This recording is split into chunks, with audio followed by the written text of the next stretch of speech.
After one Gujarati wedding buffet, Jay's glucose shot up, his energy crashed, and all he wanted to do was sleep. The surprising part? It wasn't just the dessert. Let's see which foods on his plate were responsible for the spike. The wedding buffet was packed with delicious options, and Jay had always assumed he felt sleepy afterwards simply because he ate too much. But this time was different. Since he had been paying closer attention to his glucose levels, Jay ate only about half of what he would normally eat at a wedding buffet.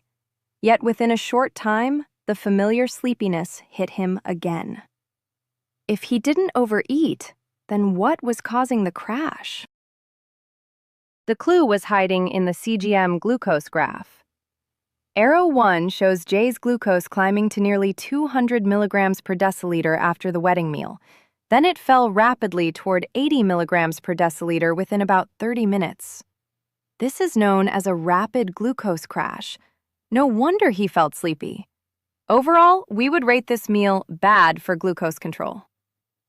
Now let's investigate which foods on his plate were most responsible for the spike. Let's start with the Dhokla. They are typically made of rice flour and/or chickpea flour, even though there is some protein. Both ingredients are highly ground, and after fermentation, they are highly digestible. That means they break down into glucose very quickly. Then comes the Puris. The primary ingredient is wheat flour. During digestion, the starch is broken down into glucose, and because the dough is rolled thin and deep fried, it is relatively easy to digest. Puris are also low in fiber relative to the amount of starch they contain. And perhaps the biggest problem is that they're easy to overeat. One puri doesn't seem like much, but 3 to 5 puris can add up to a significant carbohydrate load very quickly. Next is the potato sabzi, which is often one of the strongest glucose-spiking items on a Gujarati wedding plate. Potatoes are mostly starch, which is rapidly broken down into glucose and absorbed into the bloodstream. They contain relatively little protein, less fiber than many people assume, and they're often cooked until very soft, making them even easier to digest.